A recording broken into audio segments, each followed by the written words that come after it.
வந்து ஒரு மாதத்துக்கு 5000 பேஷண்ட் நாங்கள் எங்கள் ஆஸ்பத்திரியில் எல்லா ஹாஸ்பிட்டலும் சேர்த்து பார்க்குறோம். அந்த 5000 பேரில் 1500 பேர் டயபெட்டிக் எங்கள் டேட்டா சொல்லுது. அந்த 1500 பேரில் ஒரு 300-350 பேர் தான் கட்டுப்பாட்டில் வச்சுருக்காங்க.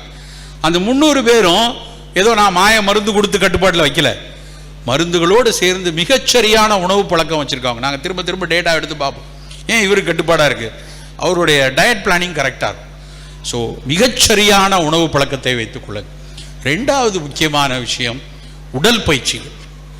ஃபிசிக்கல் ஆக்டிவிட்டி ரொம்ப ரொம்ப ரொம்ப முக்கியம். சிறு வயதிலிருந்தே ஆடி ஓடி வளர்க்கக்கூடிய ஒரு பழக்கம் குழந்தைகள்ட்ட இருக்கணும். 3ஆம் கிளாஸ்லேயே நீட்டுக்கு சேர்த்து ஜேஇக்கு சேர்த்து அவன் பாதி நேரம் அப்படியே உட்காந்துருக்கான் கம்ப்யூட்டர் முன்னாடி. எத்தனை வீட்டில் பிள்ளைகள் சென்னையில் கிளாஸ் ரூம்லேயே எழுதி போட்டிருக்காங்க JEE 4A நீட் 4B அப்படின்னு போட்டிருக்காங்க. எனக்கு அதை பார்த்தாலே கோவம் வருது. குழந்தை பருவத்தில் எதுக்காக இப்படியான ஒரு படிப்பு? பிள்ளைகள் ஓடி ஆடி வளரணும், ரொம்ப ரொம்ப முக்கியமான விஷயம். நம்ம வீட்டு பிள்ளைகள் தினசரி 1 மணி நேரமாவது விளையாடுறானான்னு பார்க்கணும். சார் அவன் ஒரு பக்கம் போக மாட்டான் சார், அவன் உண்டு, அவன் வேலை உண்டு, அப்படியே இருப்பான் அப்படின்னு நீங்கள் சொன்னீங்கன்னா அவன் ஒரு மனநோயாளியாக உருவாயிட்டு இருக்கான்னு அர்த்தம். திருன்னு ஓடிக்கிட்டு இருக்கான், நல்லா ஆடி பாடி மகிழ்ந்திருக்கான்னா அவன் நல்ல குழந்தையாக வெளியே வருவான். நண்பர்களே, குழந்தைகளை ஓடி ஆடி விளையாட வைங்க. சக்கரை வியாதி வந்துருச்சு, முதல் விஷயம் நடைப்பயிற்சி. 45 நிமிஷம் நடக்கணும், 1 மணி நேரம் நடக்கணும் ஒரு நாளைக்கு. நடைன்னா உடனே 10 பேர் சேர்ந்து கையை கால் ஆட்டிட்டு எல்லாரும் ஒன்றாச்சு, எடப்பாடி என்ன பண்ணார் தெரியுமா, ஸ்டாலின் என்ன பண்ணார் தெரியுமா, அந்த படம், இப்படிலாம் கதை பேசிட்டு போகாதீங்க. நான் பல கூட்டத்தில் பார்த்துருக்கேன், 10 பேர் ஒன்றா நடப்பாங்க ஊர்வலம் போகிற மாதிரி. அவங்க பேசுகிறதெல்லாம் மன பதட்டத்தை உருவாக்கக்கூடிய விஷயமா இருக்கும். அதுக்கு பேர் நடைப்பயிற்சி இல்லை. முடிந்த வரைக்கும் நடைப்பயிற்சியை தனியாக மேற்கொள்ளுங்க. அழகாக காதில் எத்தனை விஷயம். உங்களுடைய புத்தக கண்காட்சிக்கு பவாச்சலத்துறை வரார், என்னுடைய காதின் நண்பர் அவர் தான். நான் எப்போ நடக்கும்போதும் அவருடைய கதை ஒன்றை கேட்டுக்கொண்டே நடப்பேன். அவர் ஒரு பெரிய புத்தகத்தை 15 நிமிஷத்தில் அழகாக சொல்லிடுவார். பெருங்கதையாடல் பேசுவதற்காக வருகிறார். நண்பர்களை அவசியம் நீங்கள் அத்தனை பேரும் கேட்க வேண்டிய, நிறைய நண்பர்கள் வராங்க, முத்துநலன் வராங்க, மதுக்கூர் வராங்க, பவா வராரு. ஒவ்வொரு நாளும் 1 மணி நேரம் இதில் வந்து கேட்குற விஷயம் பல வகையில் உங்கள் வாழ்க்கையை மாற்றும். குறிப்பாக பவா செல்லத்துறையினுடைய கதைகள் பல விஷயத்தை மனசுக்குள்ளே அப்படியே உற்சாகத்தை பொங்கி கொடுக்கும். ஒரு நாள் பவா இல்லையா, இன்னொரு நாள் பாம்பே ஜெயஸ்ரீயோட பாட்டு கேட்பேன், ஒரு நாள் அருணாசாயிரம் பாட்டு கேட்பேன், ஒரு நாள் வேறு ஏதாவது ஒரு போட்காஸ்ட்டில் வந்து 4 பேர் சேர்ந்து டிஸ்கஸ் பண்ணுவாங்க, அதை கேட்டுக்கொண்டு போவேன். அப்படி நீங்கள் கேட்டுக்கொண்டு 1 மணி நேரம் நடை. ஆணும் பெண்ணும் கண்டிப்பாக நடக்கணும். இது ஒன்று நடந்தால் மட்டும் போதுமா? போதாது. நடைக்கு அப்புறம் ஒரு 10 நிமிடமாவது உடல் பயிற்சி செய்யணும். தசைகளை வலுவாக்கணும்.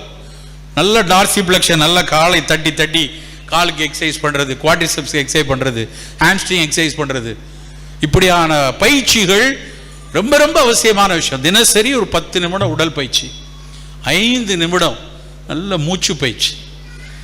இந்தியாவினுடைய மிகப்பெரிய ஆக பொக்கிஷமான விஷயம் வந்து நல்ல மூச்சு பயிற்சிகளை பல அறிஞர்கள் சிவானந்தால ஆரம்பித்து இன்னைக்கு நிறைய பேர் மூச்சு பயிற்சியை கற்றுக் கொடுக்குறாங்க. உலகமே இன்னைக்கு மூச்சு பயிற்சிகளை எடுத்து பல நோய்களுக்கு பரிந்துரையாக செய்து கொண்டிருக்கிறது. அது பிறந்த இடத்தில் நாம் எத்தனை பேர் பயிற்சி செய்கிறோம்னு தெரியல. நம்ம பழகணும். ரெகுலரா சக்கரை வியாதி இருக்கா, கபால பாதி பிராணாயாமா, ரத்த கொதிப்பு இருக்கா, சீத்தளி பிராணாயாமா, தூக்கம் வரலையா, யோக நித்ரா, இப்படி பல பிராணாயாம பயிற்சிகள் வந்து எல்லாம் சொன்னோடனே இதெல்லாம் கற்றுக்கிறதுக்கு போய் தவக்கோலம் பொறுக்கணும் அவசியம் இல்லை. 5 நிமிஷத்தில் யூடியூப்ல கற்றுக்கலாம். 5 நிமிடம். எத்தனை விஷயத்தை யூடியூப்ல கற்றுக்கிறோம், இதுக்காக ஒரு 5 நிமிஷம் கற்றுக்க முடியாதா? கற்றுக்கொள்ளலாம். அப்படி மூச்சு பயிற்சியை ஒரு 5 நிமிடம் வைத்துக்கொள்ளணும். இது எல்லாத்தையும் தாண்டி இந்த சர்க்கரை கட்டுப்பாடு இல்லாமல் போவதற்கான மிக மிக முக்கியமான காரணம் மன அழுத்தம். பல பேருக்கு மகிழ்ச்சிங்கிறதே இல்லை.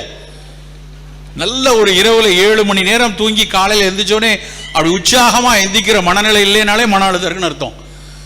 காலையில் எந்திரிச்சோடனே ஐயோ பிரச்சனை விடிஞ்சிருச்சா அப்படின்னு நினைச்சோன்னா நமக்குள்ள தவறு இருக்குன்னு அர்த்தம். இரவு வந்து அடிச்சு போட்ட மாதிரி தூங்கணும். சார் நான் 1க்கு போகிறதுக்கு 3 தடவை எந்திப்பேன், அவர் வந்து சுவிட்சை போட்டால் எந்திரிச்சிருவேன், அப்படி நம்ம இருந்தோம்னா அதுக்கு வந்து அந்த தூக்கத்திற்கு வந்து பயன் கிடையாது. நல்ல 6 மணி நேரம் 7 மணி நேரம் தங்கு தடையற்ற தூக்கம், அன்இன்டரப்டட் ஸ்லீப் அப்படிம்பாங்க. எந்த தடையும் இல்லாமல் 7 மணி நேரம் தூங்கணும். 7 மணி நேரம் தூக்கம், 3/4 மணி நேரம் நடை, 10 நிமிட உடற்பயிற்சி, 5 நிமிடம் மூச்சு பயிற்சி, கூடவே உணவு பழக்கம் இருந்தால் இந்திய தேசத்தில் இந்தியர்களாகவே இருப்போம். இனிப்பு தேசமாக நாம் அதை மாற்ற மாட்டோம். இதற்கான முயற்சியை இன்றிலிருந்து இந்த புத்தக கண்காட்சியில் இருந்து, இந்த வாசிப்பில் இருந்து வீட்டுக்கு எடுத்து சென்று நாம் அத்தனை பேரும் பின்பற்றுவோம். எந்த வகையிலும் ஆரோக்கியமற்ற குழந்தைகளை உருவாக்க மாட்டோம். ஆரோக்கியமான ஒரு எதிர்காலத்தை நோக்கி நகர்வோம் என்று கூறிக்கொண்டு வாய்ப்பளித்தமைக்கு நன்றி கூறி விடைபெறுகிறேன். வணக்கம்.